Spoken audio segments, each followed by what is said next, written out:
अस्सलाम वालेकुम एवरीवन। उम्मीद है सब खैरियत से होंगे और ईद सबकी बहुत अच्छी गुजरी होगी। तो ईद के बाद ईद पे तो आपको पता है गोश्त खा खा के 3 दिन तो फिर दिल करता है या तो बंदा कोई दाल बनाए और या फिर बंदा कोई सब्ज़ी बनाए। तो इस सीज़न की तो सबसे टॉप सब्ज़ी तो फिर भिंडी है। तो फिर आज मैंने कहा कि चलो सिंपल गोश्त वगैरह के बगैर तो भिंडी बना लेते हैं।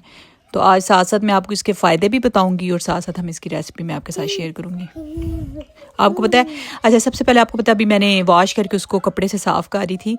तो भिंडी जो होती है जब हम उसको धोते हैं तो उसको कपड़े से टिशू के साथ अच्छे तरीके से ड्राई करें।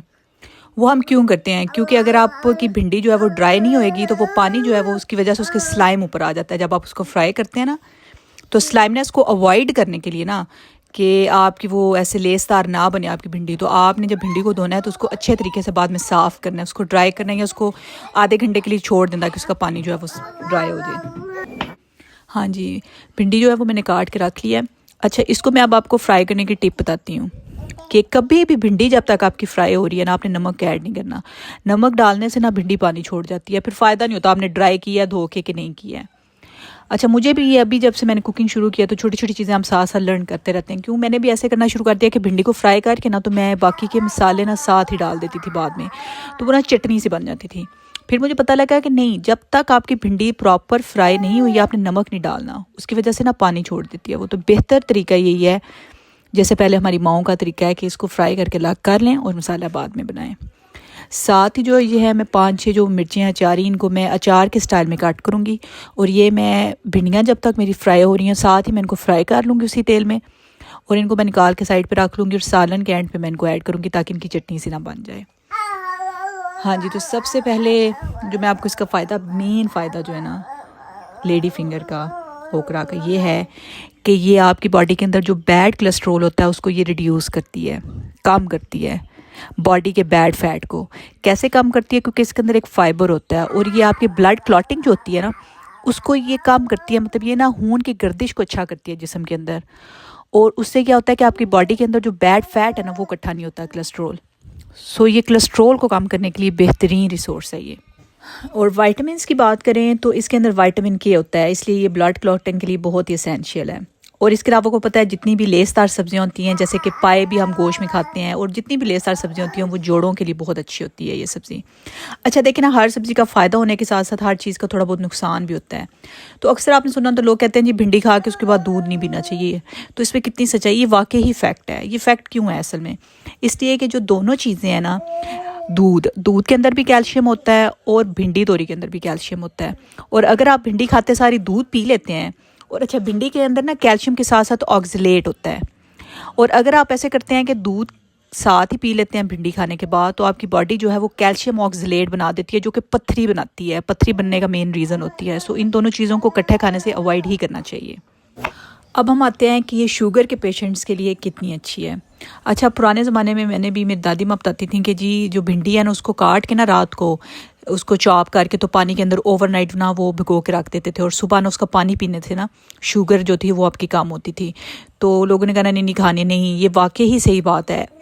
ये शुगर के पेशेंट्स के लिए भी बहुत अच्छी है और अगर आप इसका पानी पीते हैं तो ये आपके ब्लड शुगर के लेवल को कंट्रोल करती है। कैसे, क्योंकि ये 2 रीज़न है इसके।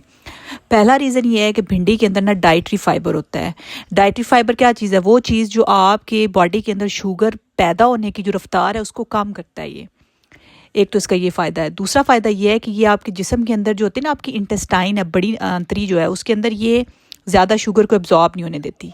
सो इन 2 फ़ायदों की वजह से ये डायबिटिक पेशेंट्स के लिए भी बहुत ही बेहतरीन है। हाँ जी, ये ऐसी सब्ज़ी है ना जो आपकी बॉडी को क्लींस करती है, आपके जिस्म के अंदर से सफाई करती है ये, बैड फैट का भी और एक्स्ट्रा शुगर की भी। हाँ जी, तो ये तो इसके मेन फ़ायदे थे, और भी बहुत ज़्यादा है क्योंकि इसका कलर ही ग्रीन है और ग्रीन सब्ज़ियाँ आपको समझ लें वैसे ही फ़ायदेमंद है। हाँ जी, तो अब देखें, अब रेसिपी की तरफ आते हैं। तो प्याज जो थे वो मैंने, भिंडी और जो थी वो मैंने फ्राई करके अलग कर ली हुई है। तो फिर पैन में मैंने डाला है प्याज, और प्याज को मैंने लाइट ब्राउन करके उसके बाद मैंने टमाटर ऐड कर दिए हैं। और अब अपने बाकी सारे मसाले, नमक, मिर्च, हल्दी और जो चिली फ्लेक्स थोड़ी सी मैंने ऐड की हैं, और अब मैं इनको फ्राई कर लूँगी। मैंने बिल्कुल भी नॉन स्टिक बर्तन के अंदर भी ज़्यादा ऑयल का इस्तेमाल नहीं किया है। अब मैंने अपना मसाला, जब मेरा रेडी हो गया, थोड़ा ऑयल ऊपर आ गया, तो मैंने जो फ्राई की हुई भिंडी है वो मैंने डाल दी है, और अब इसके साथ मैं थोड़ी देर फ्राई करूँगी इनको। ये जो मैंने सब्ज़ मिर्च फ्राई की हुई है मैं लास्ट पे ऐड करूँगी। अच्छा, अब ये 3 चीज़ें हैं, प्याज, टमाटर और भिंडी, अब मैं इनको फ्राई करूँगी। साथ साथ फिर मैं आपको सब्ज़ मिर्च के भी फ़ायदे बता देती हूँ। वो तो सबको पता ही है कि ये विटामिन सी और विटामिन ए रिच होती है। विटामिन सी होने की वजह से ये आपकी जो इम्यून सिस्टम है उसको बूस्ट करती है ये, और विटामिन ए जो है वो आपके विजन को स्ट्रॉन्ग करता है, आँखों की नज़र को। हाँ जी, तो फ्राई करते करते मैंने ना ग्रीन चिली भी आपने देखा थोड़ी सी मैंने डाली है मसाले के अंदर, हाफ़ लिया मैंने वो ना, ताकि मसाले के अंदर भी थोड़ा सा उसका फ्लेवर आ जाए। तो अब ये देखिए मेरी फ्राई हो गई, ऑयल ऊपर आ गया जब, तो मैंने अपनी जो फ्राई की हुई मिर्चें थी जो मैंने निकाल के साइड पे रख ली थी, ये मैंने भिंडियों के साथ फ्राई की थी, अब मैं ऐड कर दूँगी इनको। तो थोड़ी देर इनको मैं मिक्स करूँगी और बिल्कुल हल्की आंच पे 5 मिनट्स के लिए ना मैंने अपना बर्तन जो है ना वो बंद करके रख देना, लिड। ऑयल ऊपर आ जाएगा और मेरा सालन बिल्कुल तैयार हो जाएगा। अच्छा, और मुझे नॉन स्टिक बर्तन में ये बनाना इसलिए पसंद है, जैसे करेले और ये, कि आप ना ऑयल थोड़ा इस्तेमाल करते हैं और जितना आप इस्तेमाल करते हैं ना सालन के अंदर उतना ही वो ऊपर आ जाता है। तो मुझे इन बर्तनों में ना ये 2 सालन बनाना बहुत पसंद है। बाकी बर्तनों की अपनी अपनी है, लेकिन ये देखें अब मैंने ज़्यादा ऑयल डाला ही नहीं, और जितना डाला है वो ऊपर आ गया है। सो बिल्कुल इसमें एक्स्ट्रा ऑयल नहीं है, बड़ी अच्छी और कलरफुल भी, हमारी कलर भी अच्छा आ गया सारा। मेरा सालन जो है आज का माशाल्लाह बिल्कुल तैयार है। आप रोटी के साथ दोपहर को एंजॉय करें इस सालन को। पाकिस्तान में तो पता है दोपहर को ये बनाई जाती थी ज़्यादा, और फिर साथ तंदूर वाली रोटी के साथ फिर खाते थे, मज़ा आ जाता था। हाँ जी, बहुत बहुत शुक्रिया मेरे चैनल को सपोर्ट करने के लिए। प्लीज़ कीप लाइकिंग इट और इसको सब्सक्राइब भी करें। कल के व्लॉग के साथ मैं फिर वापस आऊँगी। अल्लाह हाफिज़।